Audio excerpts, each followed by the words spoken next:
Hey guys, welcome back to Hibiscus Motorsports.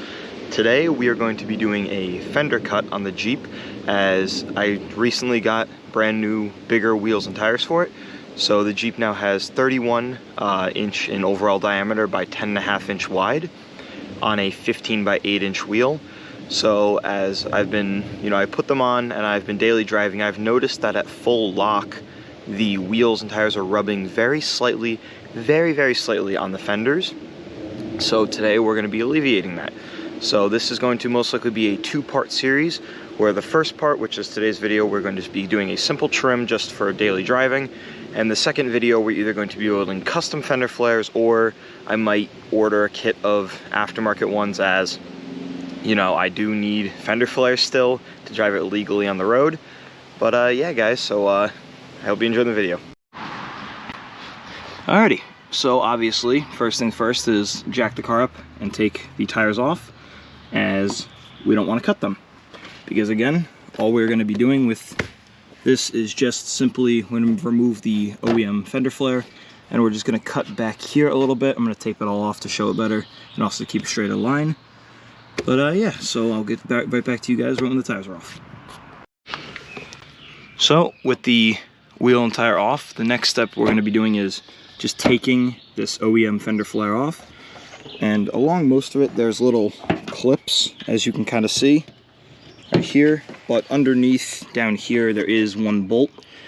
So I'm going to be undoing that, and then we'll be able to actually mark out where we're going to be cutting.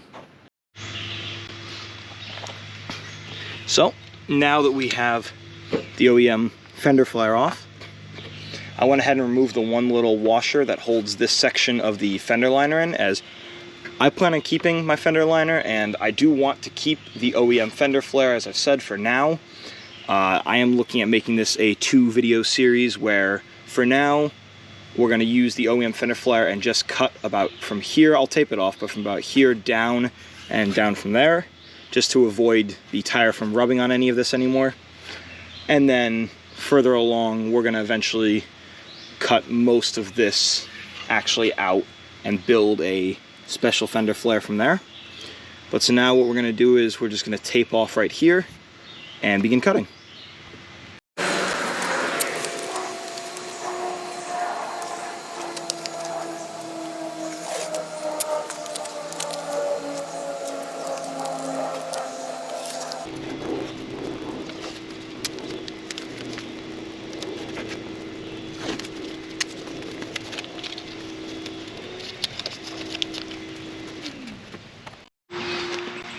Alrighty, with it all taped off, we're just going to cut along this bottom line right here. Like I said, we don't need to remove a lot, just a little bit where, the actual tire is rubbing as we turn it full lock. And then we're probably going to end up cutting the OEM fender flare.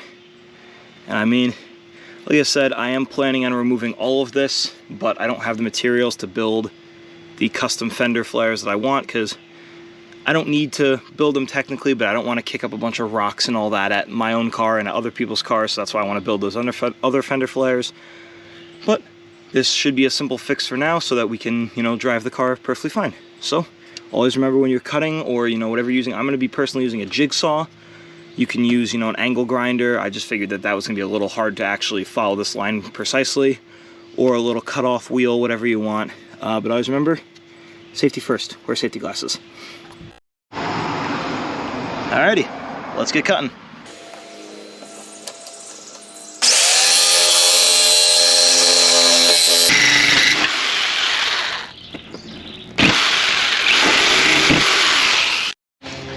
Alrighty, so I was running into a little bit of an issue where my jigsaw blade kept kind of popping up, because I kept hitting the actual fender flare, or not fender flare, the fender liner. So I figure just gonna remove the whole thing for now.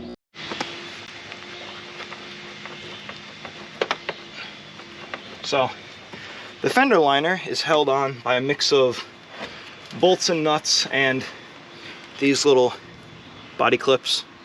So kind of a pain to get off.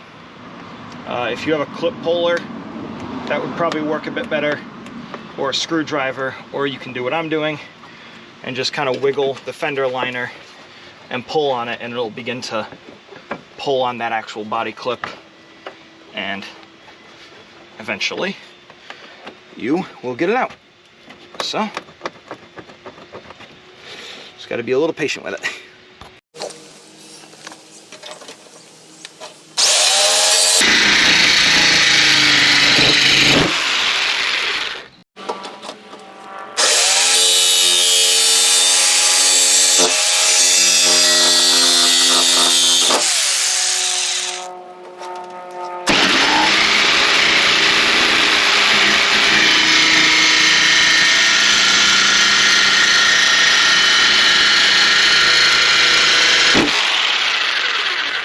As you can tell, be careful when you do this, as sometimes the Sawzall, you know, my Jigsaw's blade is not sticking out very far, so if it goes in and then you shift a little bit, it can fire out and pop you right off the fender like that just did.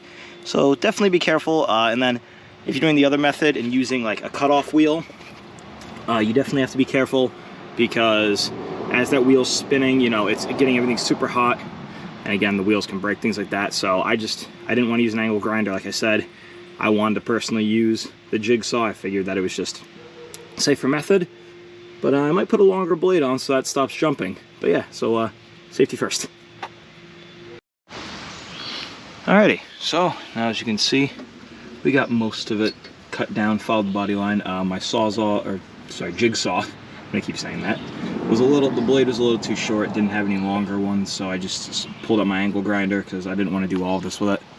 But yeah, now we're just gonna sand it down a little bit. Might cut a little bit more off right here as it's still sticking out a little bit further.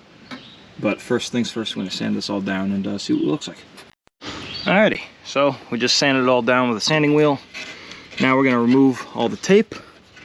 And obviously, we just cut the fender, so there's going to be bare metal, so definitely if you're going to do this, paint it, or else you're going to be dealing with some rust in a couple of weeks.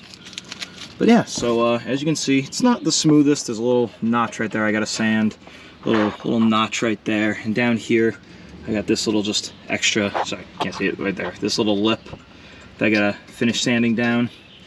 But yeah, I think then I'm just gonna even this out right here again, like I said, just cut this off, sand that down, and then I'm just gonna take some primer, paint this over, and then yeah, go from there.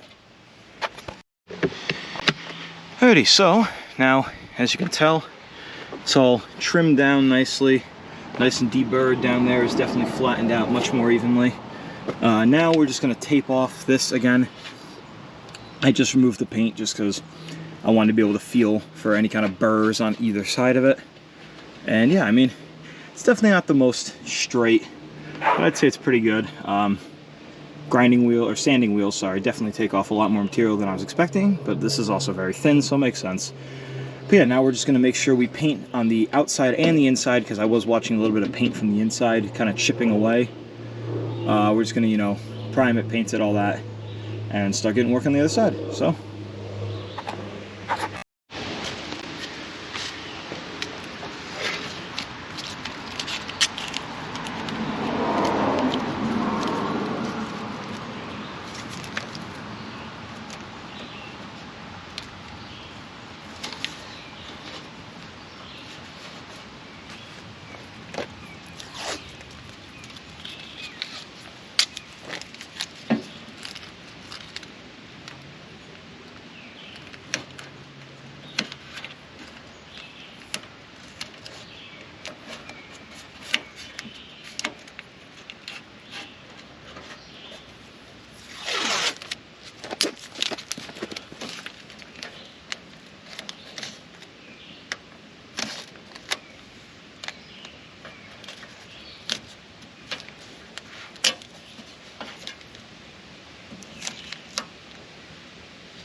So with everything reassembled, obviously you can tell the tire's in the air. I was working on the other side, didn't think I needed to film both sides, but yeah, I mean, tested full lock to lock, no metal. It did just slightly touch the actual plastic on the fender flare, so that's not a big deal. I can just take my jigsaw or just even a handsaw or something, cut that right off, not a big deal at all. But yeah, I mean, these are 31 inch diameter by 10.5 inch wide, and I mean with the 1.5 inch spacers in the front, they fit perfectly fine. Like I said, I have to do that little bit of trimming, but I mean, if you're looking at doing the same thing, you know, definitely by all means. It did take me a little bit of time, but I mean, it was pretty easy to do. And obviously, again, as you can tell, yes, the Jeep has new wheels and tires. I'm going to be making a video a little bit further down the line. It's going to be the first theory video talking about, you know, the point of upgrading your wheels and tires from a off-roading perspective, like on the Jeep, and then from the Miata for a track and, you know, autocross kind of perspective for grip and things like that. But yeah. Alright guys, that's going to have to do it for this video. Thank you so much for watching. I swear it's always the Jeep for some reason. These seem like such simple projects, but then I don't know. It always takes me longer to work on this car for some reason than the Miata. I don't know. But anyway, you know, it's all said and done. Gonna go take it for a drive right now. But thank you so much for watching, guys. See you in the next video. Peace.